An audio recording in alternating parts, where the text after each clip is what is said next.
Hi guys, welcome back.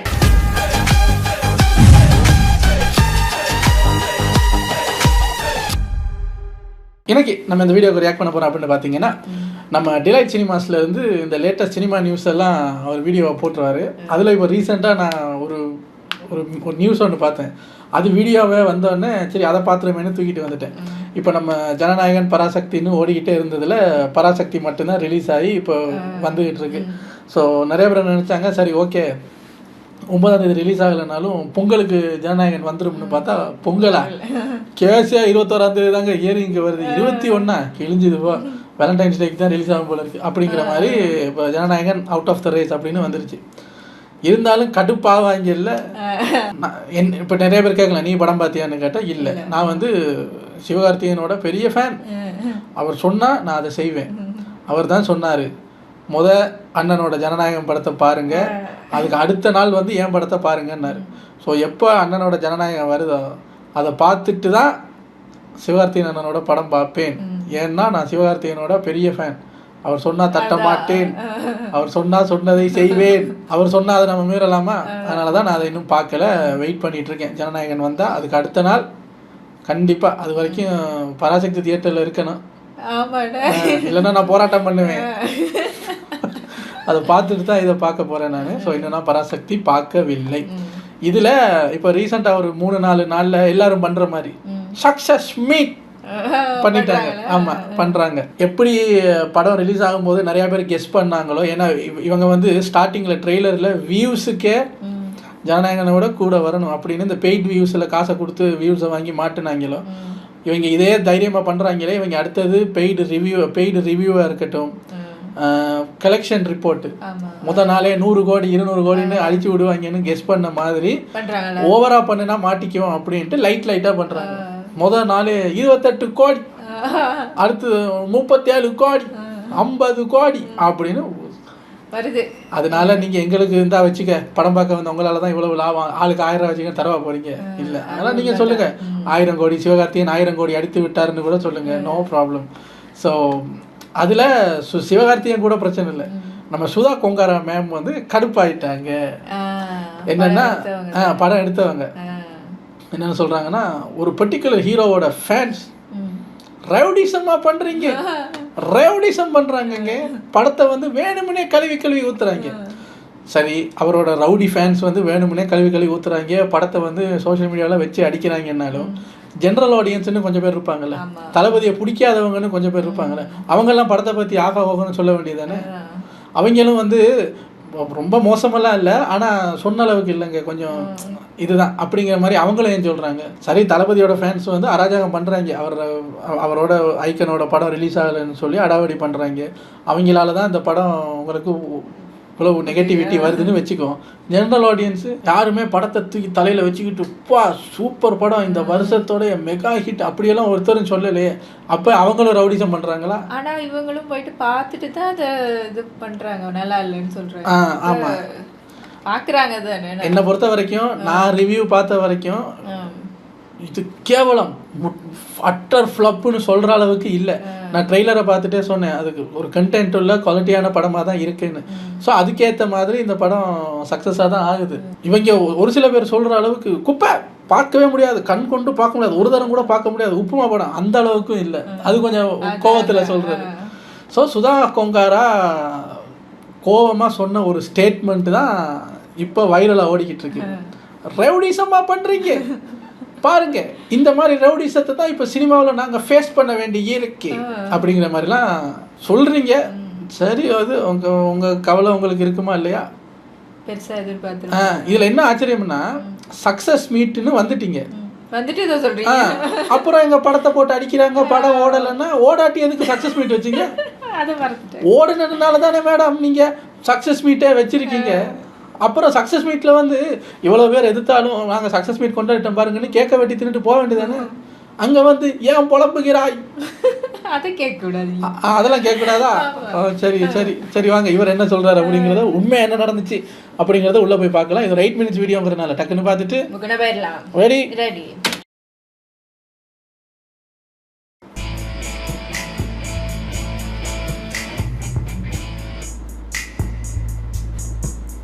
வணக்கம் and welcome to delight cinemas. இந்த வீடியோவில் நம்ம யாரை பற்றி பார்க்க போகிறோம் அப்படின்னு பார்த்தீங்கன்னா, இப்போ த மோஸ்ட் வாண்டட் டைரக்டராக இருக்கக்கூடிய சுதா கோங்கரா அவங்கள பற்றி தான் பார்க்க போகிறோம்.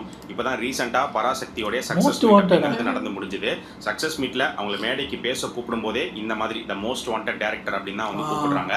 அவங்களும் வந்து பேசும்போது பார்த்தீங்கன்னா, எந்த பெர்ஸ்பெக்டிவ்ல என்ன மோஸ்ட் வாண்டட்னு சொல்றீங்கன்னு தெரியலையே அப்படிங்கிற மாதிரி தான். அது உண்மைதான். மோஸ்ட் வாண்டட் டைரக்டர் அப்படின்னா அடுத்த படம் கொடுக்கறதுக்கா இல்லாட்டி மோஸ்ட் வாண்டட் என்ன எதுக்குடா தேடுறீங்க அப்படிங்கிற மாதிரியா? அப்ப அவங்களும் மனுஷங்க தானே, ஒரு பயம் வந்திருக்கு போல. இப்போ அவங்கள பத்தின கான்ட்ரவர்சி தான் பயங்கரமா போயிட்டு இருக்கு. படம் ரிலீஸ்க்கு முன்னாடியுமே ஒரு சில விஷயங்கள் இருந்தது, இப்போதான் பயங்கரமா தீ பரவி பத்தி எரிஞ்சுக்கிட்டு இருக்கு. இப்போ ரீசெண்டா சுதா கோங்கரா என்ன ஸ்டேட்மெண்ட் கொடுத்துருக்காங்க அப்படின்னு பார்க்கும்போது, எங்க பராசக்தி படத்தை வேணும்ட்டே ஒரு குரூப் வந்து டார்கெட் பண்ணி அடிக்கிறாங்க. எங்க படத்துக்கு பொலிட்டிக்கலா எந்த பிரச்சனையும் இல்லை, பொலிட்டிக்கலா எந்த ஒரு பேக்லாஷும் கிரியேட் ஆகல. இந்த ஒரு குரூப் தான் இந்த வேலையை பண்ணிக்கிட்டே இருக்காங்க. அந்த குரூப் யாரு அப்படின்னு பார்க்கும்போது, இந்த பொங்கலுக்கு வர வேண்டிய ஒரு படத்தோடைய ஹீரோவுடைய ரசிகர்கள் தான் இந்த வேலையை. உங்களுக்கு தான் இதுல பொலிட்டிக்கலா எந்த பிரச்சனை இல்லைன்னு எங்களுக்கே தெரியுமே, அதனால தானே டைமுக்கு ரிலீஸ் பண்ணியிருக்கீங்க. இல்லாட்டி உங்களுக்கும் சர்டிஃபிகேட் கொடுக்க மாட்டேன் அப்படி. ஆக்சுவலி உங்களுக்கு சர்டிஃபிகேட்லாம் பிரச்சனை வந்திருக்கு, இருந்தாலும் நீங்கள் சொன்ன டைமுக்கு ரிலீஸ் பண்ணும்போது எங்களுக்கு தெரிஞ்சு போச்சுங்க உங்களுக்கு பொலிட்டிக்கலாக எந்த பிரச்சனையும் இல்லைன்னு வந்து பண்ணுறாங்க. இதுக்கு பேர் வந்து ரவுடிசம். இதை எதிர்த்து தான் நம்ம போராடணும், ஃபைட் பண்ணணும். விஜய் ரவுடி ஆயிட்டாரு. ரொம்ப சிம்பிளா சொல்லணும் அப்படின்னா, தளபதி விஜயோடைய ஃபேன்ஸ் வந்து ரவுடிசம் பண்ணிக்கிட்டு இருக்காங்க. அவங்க வந்து பராசக்தி படத்தை டம்ப் பண்றாங்க அப்படிங்கறத அவங்க சொல்ல வருது. இது உண்மையா அப்படின்னு பார்க்கும்போது, இது விஜய் ஃபேன்ஸ் அப்படிங்கிறது மட்டும் இல்ல, பொதுவாகவே எல்லா பெரிய ஸ்டார்ஸோடைய ஃபேன்ஸ்லுமே ஒரு சில பேர் ஒரு குரூப் என்ன பண்ணும் அப்படின்னா, இந்த மாதிரி காம்படிட்டிவா வரக்கூடிய படங்களை வந்து போட்டு பொழக்கிறது, ட்ரால் பண்றது, இந்த மாதிரி வேலைகளை வந்து பண்ணுவாங்க. ஃபார் எக்ஸாம்பிள், இப்போ ஏகேவுடைய ஒரு படம் வருது அப்படின்னா, அது ஜென்யூனா செலிப்ரேட் பண்ற, ரிவ்யூ சொல்ற விஜய் ஃபேன்ஸும் இருப்பாங்க. சும்மா ஏதாவது குறை சொல்லணுமேனு சொல்றது, ட்ரால் பண்றது, அந்த மாதிரியுமே ஃபேன்ஸ் இருப்பாங்க. இதே தான் இப்போ விஜய் படம் வரும்போதும் ஏகே ஃபேன்ஸ் அவங்க சைட்ல இருந்துமே செலிப்ரேட் பண்றவங்களும் இருப்பாங்க, ட்ரால் பண்றவங்களும் இருப்பாங்க. அந்த மாதிரி இப்போ விஜய் ஃபேன்ஸ் சைட்ல இருந்து பராசக்தி நடந்திருக்கா அப்படின்னா நடந்திருக்கு, அது இல்லைன்னு வந்து சொல்லிட முடியாது. ஆனா ஒட்டுமொத்த ஃபேன்ஸுமே வந்து டார்கெட் பண்ணி அடிக்கிறாங்க அப்படிங்கிற மாதிரிலாம் எதுவும் நடக்கல. அவங்க அப்படித்தான் சொல்றாங்க. ஸ்டேட்மெண்ட் எப்படி இருக்கு அப்படின்னு பாத்தீங்கன்னா, எங்க சைட்ல எந்த தப்பும் இல்லை, நாங்க ஒரு நல்ல தரமான ஒரு படம் எடுத்திருக்கோம், மக்களுக்கு பிடிச்சிருக்கு, கூட்டமா வந்து பாக்குறாங்க. ஆனா அப்படி ஓடிட்டு இருக்கிற இந்த படத்தை விஜய் ஃபேன்ஸ் வந்து டார்கெட் பண்ணி கெடுக்க பாக்குறாங்க அப்படிங்கிற மாதிரி தான் அவங்க ஒரு ஸ்டேட்மெண்ட் வந்து கொடுத்துருக்காங்க. முதல்ல இது உண்மையா அப்படின்னு பார்க்கும்போது இல்லை. ஏன்னா பராசக்தி படத்தை பொறுத்த வரைக்கும் மிக்சடான ஒப்பீனியன் ரிவ்யூஸ் அப்படிங்கிற மாதிரி தான் வந்துட்டு இருக்கு. இப்போ நம்ம ரிவ்யூல நம்ம என்ன சொல்லியிருந்தோம் அப்படின்னு பார்த்தீங்கன்னா, படமா வந்து இது ஒரு சுமாரான ஒரு படம். இந்த படத்துல வந்து அந்த இம்பாக்ட் அப்படிங்கிறது சுத்தமா இல்லை, எமோஷனல் கனெக்டும் வந்து மிஸ் ஆச்சு. ஆக்சுவலா இந்த படம் வந்து மொழி போராட்டத்தை பேஸ் பண்ணி எடுக்கப்பட்ட ஒரு படம். அப்படிப்பட்ட ஒரு படமாக இது இருக்கும்போது, இந்த படம் பார்த்து முடிச்சுட்டு வெளியே வரும்போது ஸ்ட்ராங்கான ஒரு இம்பாக்டை நமக்குள்ளே கிரியேட் பண்ணியிருக்கணும். அந்த மாதிரி எதுவுமே கிரியேட் பண்ணலை அப்படின்னு தான் வந்து நம்ம சொல்லியிருந்தோம். அப்படி தான் எனக்கு ஃபீலாக இருந்துச்சு. இதே மாதிரி தான் நிறைய பேருமே வந்து ரிவ்யூஸ் கொடுத்துருந்தாங்க. ஒரு சில பேருக்கு வந்து இல்லை, எங்களுக்கு இம்பாக்ட்ஃபுல்லாக தான் இருந்தது அப்படின்னுமே சொல்லியிருந்தாங்க. அது அவங்களுடைய ஒப்பீனியன். ஸோ இந்த மாதிரி ஒரு பக்கம் மிக்சட் ரெஸ்பான்ஸ் அப்படிங்கிறது இருக்குது. அண்ட் இன்னொரு பக்கம் இந்த ஸ்டேட்மெண்ட்டில் சுதா கோங்கரா என்ன பண்ணியிருக்காங்க, என்ன சொல்லியிருக்காங்க அப்படின்னு பார்த்தீங்கன்னா, ஒரு விஷயத்தை நேக்காக மறைச்சி மொத்த பழியும் தூக்கி ஒரு ஃபேன் பேஸ் மேலே போட்டுட்டாங்க. அதாவது பொலிட்டிக்கலாக இந்த படத்துக்கு எந்த பிரச்சனையும் இல்லை, எந்த பேக்லாஷும் வரல அப்படிங்கிற மாதிரி சொல்லியிருக்காங்க. இது உண்மையா? பொலிட்டிக்கலாக இப்போ சப்போஸ் இந்த படத்தில் ஏதாவது சின்ன ஒரு ஃப்ளோ இருக்குது, மைனஸ் இருக்குது அப்படின்னாலும் இப்போ இதை வச்சு மூடிடுவாங்க.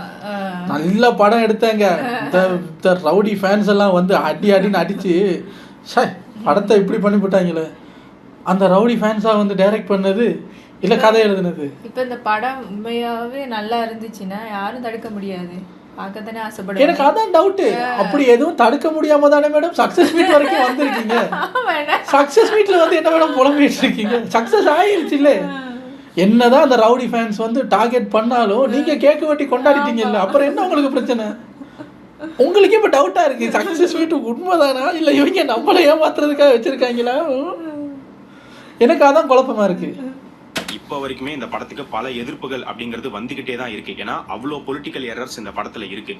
ஸோ பல பேர் வந்து போஸ்ட் வீடியோஸ்ன்னு போட்டுக்கிட்டே தான் இருக்காங்க. அதெல்லாம் உங்க கண்ணில் படவே இல்லையா? விஜய் ஃபேன்ஸ் வந்து டார்கெட் பண்ணி அடிக்கிறது மட்டும்தான் உங்க கண்ணில் பட்டுச்சா அப்படிங்கிற ஒரு கேள்வியும் வந்திருக்கு. ப்ரோ, இது வந்து ரியல் இன்சிடென்ட் பேஸ் பண்ண ஒரு ஃபிக்ஷனல் ஸ்டோரி தானே ப்ரோ. ஃபிக்ஷனல்னா சில மாற்றங்கள்லாம் இருக்கும் தானே அப்படின்னு நீங்க கேட்கலாம். ஃபிக்ஷனல்லாம் மாற்றங்கள் இருக்கும் தான், அது சரியான மாற்றங்களாக வந்து இருக்கணும். அப்படி எடுக்க முடியல அப்படின்னா இந்த மாதிரியான சென்சிட்டிவான விஷயங்களெல்லாம் வந்து கையே வைக்கக்கூடாது. அப்படி என்ன ப்ரோ பண்ணிட்டாங்க அப்படின்னு நீங்கள் கேட்டிங்கன்னா, ஹிந்தி திணிப்பை எதிர்த்து தமிழ் மொழிக்காக பாடுபட்டு இறந்து போன தமிழ் மக்கள் பல பேர் சுட்டு கொல்லப்பட்டு இறந்து போனாங்க. பல கொடுமைகள் அப்படிங்கிறது நடந்துச்சு. அப்படி இறந்து போன தமிழ் மக்களுக்கு ஒரு மரியாதை கொடுக்குற விதமான ஒரு படமாக தான் ஆக்சுவலி இந்த படம் இருந்திருக்கணும். ஆனால் இது எப்படி வந்திருக்கு அப்படின்னு பார்த்தீங்கன்னா, தமிழ் மக்கள் நீங்கள் மட்டும் ஒன்றும் போராடி கிழிக்கல, உங்கள் கூட வந்து ஆந்திரா, கேரளா, கர்நாடகா, பெங்காலின்னு எல்லாம் சேர்ந்து தான் வந்து போராடி இருக்காங்க அப்படின்னு சொல்லி கிரெடிட்டை அப்படியே பிரித்து கொடுத்துட்டாங்க. ஸோ இந்த மாதிரி ஒரு பெரிய அரசியல் இந்த படத்துக்குள்ளே இருக்கு. அதை எதிர்த்து பல பேர் கேள்வி கேட்டுக்கிட்டே தான் இருக்காங்க. ஆனால் அதுக்கெல்லாம் வந்து பதில் சொல்லாமல் ஏன் இப்படி பண்ணீங்க, ஏன் பண்ணனா, எல்லாம் அந்த ரவுடி ஃபேன்ஸ் அது வந்து அப்படியே போட்டுருங்க, பழிய தூக்கி போட்டுருங்க எல்லாத்தையும். இது கொஞ்சம் இடிக்குதுன்னு இப்போ அவர் சொன்னது. படம் பார்க்காம நம்ம எதுவும் சொல்ல முடியாது. முக்கியமாக நமக்கு அப்போ நடந்த போராட்டத்தை பற்றி எதுவும் தெரியுமான்னு கேட்டால் தெரியாது. அதனால் நம்ம இதில் எதுவும் தெரியாமல் ஒன்றும் சொல்ல முடியாது. பட் இப்போ சுதா மேடத்தோட இதை வச்சு பார்க்கும்போது இதில் சிவகார்த்தி எனக்கு அதிக சேலரியாமே. ஆமாம், எல்லாம் இந்த ரவுடி ஃபேன்ஸ்னால தான் அந்த ஆளு சம்பளத்தை கூட கேட்குறேன். நீங்கள் அங்கே ஷூட் பண்ணும்போது அந்த லென்ஸில் கோடு விழுந்து அந்த இது வேற புது லென்ஸ் போட்டிங்களாமே. ஆமாம், எல்லாம் அந்த ரவுடி ஃபேன்ஸ்னால தான் லென்ஸ் உடஞ்சி போய் கேமரா உடஞ்சி போய் நாங்கள் அதெல்லாம் அப்படி பண்ணோம். அன்னைக்கு அங்கே நீங்கள் ஷூட் பண்ணும்போது நல்ல வெயிலாமே. ஆமாங்க, இந்த ரவுடி ஃபேன்ஸ்னால தாங்க சூரியனே கடுப்பாகி வெயில கட்டுது. இந்த மாதிரி இப்போ அடுக்கடுக்காக கொண்டு போவாங்க பாருங்க, மறைச்சிருவாங்க. விஜய் ஃபேன்ஸ் மட்டும்தான் காரணம் அப்படிங்கிற மாதிரி தான் சொல்லிட்டு இருக்காங்க. இப்போ இவங்க சொல்ற இந்த ஸ்டேட்மெண்ட்ல ஒரு பெரிய முரணும் கிரியேட் ஆயிருக்கு. அதை பத்தியும் நிறைய பேர் பேசிட்டு தான் இருக்காங்க. இப்போதான் ரீசெண்டா பராசக்தியோடைய சக்சஸ் மீட் அப்படிங்கிறது நடந்திருக்கு. சக்சஸ் மீட்னா என்ன அப்படின்னு பாத்தீங்கன்னா, ஒரு படம் ரிலீஸ் ஆகி பயங்கரமா ஓடி முடிஞ்சிருச்சு, இல்லை ஓடிக்கிட்டு இருக்கு, செம்மையா வசூல் பண்ணிருக்கு, படம் பார்த்த மக்கள் எல்லாரும் ஹாப்பி அப்படின்னா இந்த படம் வந்து வெற்றி அப்படின்னு முடிவு பண்ணி அதுக்கப்புறம் தான் சக்சஸ் மீட்டே கொண்டாடுவாங்க. அந்த வகையில 10ஆம் தேதி ரிலீஸ் ஆன படத்துக்கு இவ்வளோ சீக்கிரம் சக்சஸ் மீட் கொண்டாடுறாங்க அப்படின்னா படம் வந்து வெற்றி அடைஞ்சிருச்சு. வெற்றி அடைஞ்ச படத்துக்கு ஒரு பக்கம் சக்சஸ் மீட்டை கொண்டாடிட்டு இன்னொரு பக்கம் வந்து எதுக்கு இந்த மாதிரி எங்களை டார்கெட் பண்றாங்க, படத்தை ஓட விட மாட்டாங்க அப்படின்னு வந்து சொல்லணும். ப்ரோ, இது சக்சஸ் மீட்டே கிடையாது ப்ரோ, தேங்க்ஸ் கிவிங் மீட் அப்படின்னு வந்து சொல்லலாம். தேங்க்ஸ் கிவிங் மீட்டுக்கும் சக்சஸ் மீட்டுக்கும் பெரிய டிஃபரன்ஸ் கிடையாது. சக்சஸ் மீட் அப்படின்னா நாங்கள் ஜெயிச்சிட்டோம்.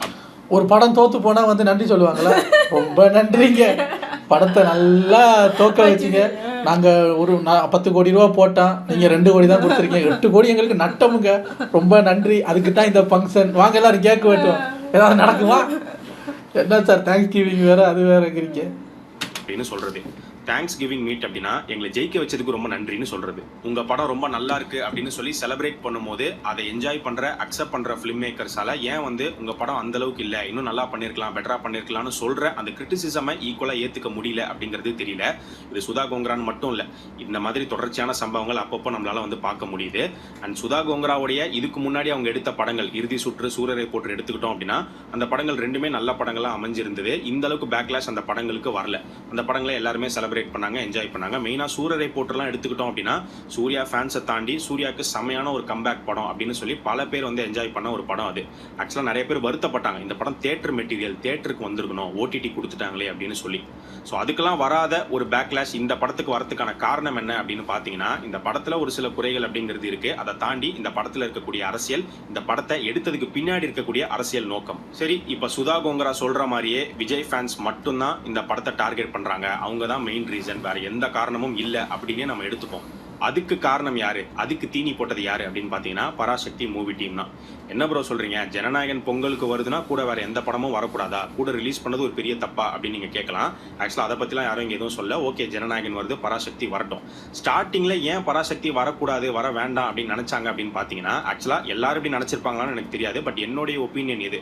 இப்ப விஜய் வந்து அரசியலுக்கு போகல, சினிமா குவிட் பண்ணாம இப்ப இது 69வது படம், அடுத்து 70, 71, 72ன்னு கண்டினியூஸா நடிச்சுக்கிட்டே மட்டும்தான் இருக்க போறாரு அப்படிங்கிற பட்சத்துல இப்போ அவருடைய படம் பொங்கலுக்கு வருது, கூட இன்னொரு படம் வருது அப்படின்னு தான் வந்து பார்த்துருப்பாங்களே தவிர சோலோவா தான் வரணும் அப்படின்லாம் வந்து விரும்பி இருக்க மாட்டாங்க. ஏன்னா இதுக்கு முன்னாடி பார்த்தீங்கன்னா மாஸ்டர் கூட ஈஸ்வரன் வந்தது, பிகில் கூட கைதி வந்தது, இந்த மாதிரிலாம் வந்து நடந்திருக்கு. ஆனால் இது வந்து கடைசி படம் அப்படிங்கிறதுனால சரி ஓகே, ஒரு ரெஸ்பெக்ட் கொடுக்குற விதமா, ஒரு சென்ட் ஆஃப் பண்ற விதமா ஒரு சோலோ ரிலீஸா இருந்தா நல்லா இருக்குமே அப்படிங்கிற மாதிரியான ஒரு ஒப்பீனியன் தான் இருந்தது. இது வந்து எனக்கு இப்படி இருந்தது, எல்லாருமே இப்படிதான் நினைச்சிருப்பாங்களாங்கிறது தெரியாது, அதை நான் மறுபடியும் வந்து சொல்லிக்கிறேன்.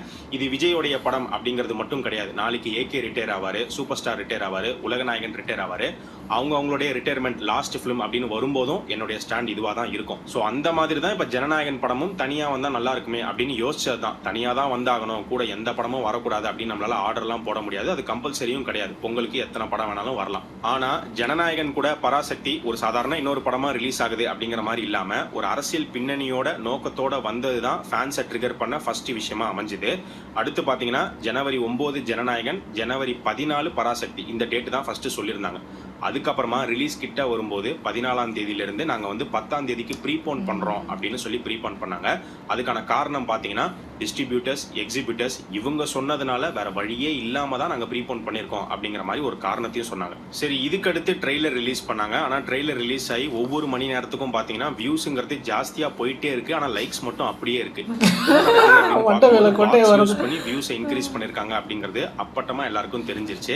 பராசக்தி ட்ரெய்லர் ஸ்கேம் அப்படின்னு நிறைய பேர் வந்து எக்ஸ்போஸ் பண்ணிட்டாங்க. இந்த மாதிரியான செயல்கள்லாம் எதுக்காக பண்ணணும்? ஜனநாயகன் வருது கூட நாங்களும் வரோம் அப்படின்னு சாதாரணமா படத்தை ரிலீஸ் பண்ணிட்டு போகாம இந்த மாதிரியான விஷயங்கள் மூலியமா ஃபேன்ஸை ட்ரிகர் பண்ணிட்டு இப்போ ஃபேன்ஸ் வந்து டார்கெட் பண்றாங்க, ரவுடிசம் பண்றாங்க அப்படின்னு சொல்றதுல எந்த ஒரு நியாயமும் இல்லை.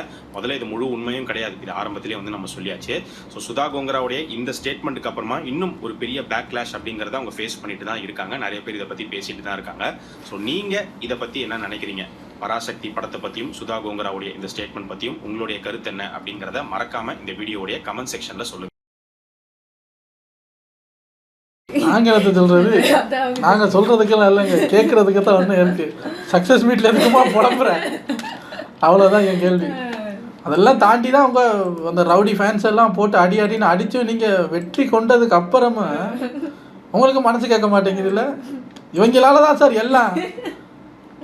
இந்த பயலுங்க இருக்காங்களே ரவுடி பயலுங்க சார், இவங்கள தான் இனி நம்ம அடுத்தடுத்து ஃபேஸ் பண்ணி ஆகணும். அவ்வளோ எரிச்சலாக இருக்கா? ரொம்ப தான் படுத்திட்டாங்களோ. ஆனாலும் நீங்கள் ஜெயிச்சிட்டீங்கல்ல மேடம். இவ்வளோ பெரிய கேக் வெட்டுறீங்க. நீங்கள் சொல்லியிருக்கோம் எங்களுக்கு இவ்வளவு எதிர்ப்பு இருந்து இவ்வளவு ரவுடி ஃபேன்ஸ் இருந்தும் நாங்கள் ஜெயிச்சிருக்கோம்னா மற்ற மக்களுக்கு நன்றி. எங்கள் படத்தை டார்கெட் பண்ணி பாய்காட் பண்ண மக்களுக்கு நடுவில் மற்ற மக்களுக்கு நன்றின்னு சொல்லியிருக்கணும். உங்கள் படத்தை ஜெயிக்க வச்சவங்களுக்கு நன்றி சொல்ல தோணாமல் அடித்தவங்களுக்கு கோவம் வருது அப்படின்னா அடி மட்டும்தான் வாங்கியிருக்கீங்க போல. அப்போ உண்மையாக அவங்க வந்து அவங்க படத்தை ஜெயிக்க வைக்கலையோ? அதெல்லாம் கேட்குறீங்க என்ன மேடம் குழப்பு மேடம்? படம் பார்க்காமல இவ்வளோ கன்ஃபியூஷனாக இருக்கு. நிறைய பேர் கேட்பாங்கல்ல, ஏன் 2 படம் ஒரே நாளில் வரக்கூடாதா? அந்த படத்தோட இந்த படம் வரக்கூடாதா? எல்லாம் படம் தானுங்களே, வாங்க. நாங்கள் வரலையே, வர விடலையே, அதை ஏன்னு கேளுங்க. கேளுப்பு ஏதோ வாழ்க்கை ஒரு வட்டம் சார், அது ஒரு வட்டம் சார். இதே மாதிரி இப்போ தளபதி போயிடுவார், அடுத்து சிவகார்த்திகேயன் கொஞ்சம் கொஞ்சமாக வளர்ந்து அடுத்த இந்த பாக்ஸ் ஆஃபீஸ் கிங்கு தளபதி இடத்த பிடிக்கலாம், அந்த இடத்துக்கு நீங்கள் வரலாம். இதே மாதிரி உங்களுக்கு ஒன்று வரும். அப்போ பிரதீப் ரங்கநாதன் வந்து நிற்பார். பராசக்தி மாதிரி ஒரு படத்தை ஏன் இவர் பெரிய கொம்பா, இவரோட சேர்ந்து நாங்கள் ரிலீஸ் பண்ண முடியாதா? என்ன சார் பேசுறீங்க அப்படின்னு வரும். கடைசியில் பார்த்தா உங்கள் படத்துக்கு சென்சார் சர்டிஃபிகேட் தர மாட்டாங்க, பிரதீப் ரங்கநாதன் படம் வரும். அப்போ என்ன பண்ணுவீங்க? அவரும் சக்ஸஸ் மீட் வச்சுக்கிட்டு புலம்பிக்கிட்டு கிடப்பாரு. இதெல்லாம் திருப்பி திருப்பி திருப்பி திருப்பி நடக்க தான் போகுது. அந்த இடம் ஸ்வாப் ஆகுறது தான் மேட்ரு. இப்போ நீங்கள் இங்கே இருக்கீங்க, கொஞ்சம் காலத்தில் வரும் சார், வரும். அப்போ உங்களுக்கு ஃபீல் ஆகும், ஓஹோ இப்படி தான் இருந்திருக்கும் இல்லை அப்போ அப்படிங்கிற மாதிரி. Anyways at end of the day cinema industry நல்லா இருந்தால் சரி. நீங்கள் என்ன வேணாலும் அடிச்சுக்கோங்க, சென்சார் சர்டிஃபிகேட்டை கொடுங்க, கொடுக்காம போங்க. 14ஆம் தேதி வர்றேன்ட்டு 10ஆம் தேதி வாங்க, என்ன வேணாலும் பண்ணுங்க. நீங்கள் எல்லாம் என்ன கூத்து காட்டுறதுக்கும் அந்த பிளாட்ஃபார்ம் இருக்கணுமா இல்லையா? அந்த பிளாட்ஃபார்மும் உயிரோட வச்சுக்கோங்க. அவ்வளோதான். உங்களை அடுத்த வீடியோவில் வந்து சந்திக்கிறேன். Take care. பாய்.